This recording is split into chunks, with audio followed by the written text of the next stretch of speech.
Train വൈകിയോ എങ്കിൽ ഇനി മുതൽ റീഫണ്ട് ലഭിക്കും. എല്ലാവരും ദിവസേന ആശ്രയിക്കുന്ന ഒന്നാണ് ട്രെയിൻ. ഇപ്പോൾ റെയിൽവേ ആപ്പ് മുതൽ വെയിറ്റിംഗ് ലിസ്റ്റ് വരെ റെയിൽവേ നവീകരണം വരുത്തിയിരിക്കുകയാണ്.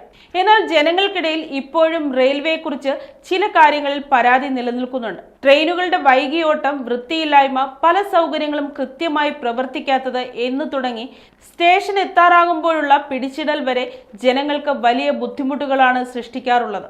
എന്നാൽ റെയിൽവേയുമായി ബന്ധപ്പെട്ട ഒരു പരാതി നൽകാൻ ഒരു സ്ഥലമോ പരാതി നൽകിയാൽ കൃത്യമായ ഒരു മറുപടി പോലുമോ പലപ്പോഴും ലഭിക്കാറില്ല.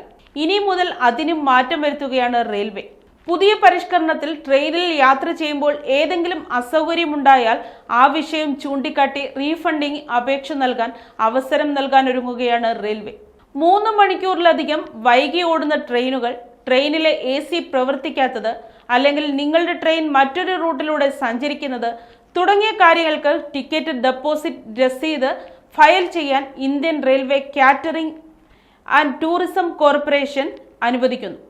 നിങ്ങൾക്ക് ട്രെയിൻ നഷ്ടമായാലോ അല്ലെങ്കിൽ ആ ട്രെയിൻ വൈകിയാലോ, വഴിതിരിച്ചുവിടലുകൾ ഉണ്ടായാലോ, കോച്ച് മാറ്റങ്ങൾ സംഭവിച്ചാലോ IRCTC വെബ്സൈറ്റിലോ ആപ്പിലോ ഒരു TDR ഫയൽ ചെയ്യാം. അതുവഴി നിങ്ങൾക്ക് റീഫണ്ട് ലഭിക്കുന്നതാണ് പുതിയ പരിഷ്കരണം. IRCTC വെബ്സൈറ്റിലാണ് ഇതുമായി ബന്ധപ്പെട്ട വിവരങ്ങൾ പങ്കുവച്ചിരിക്കുന്നത്.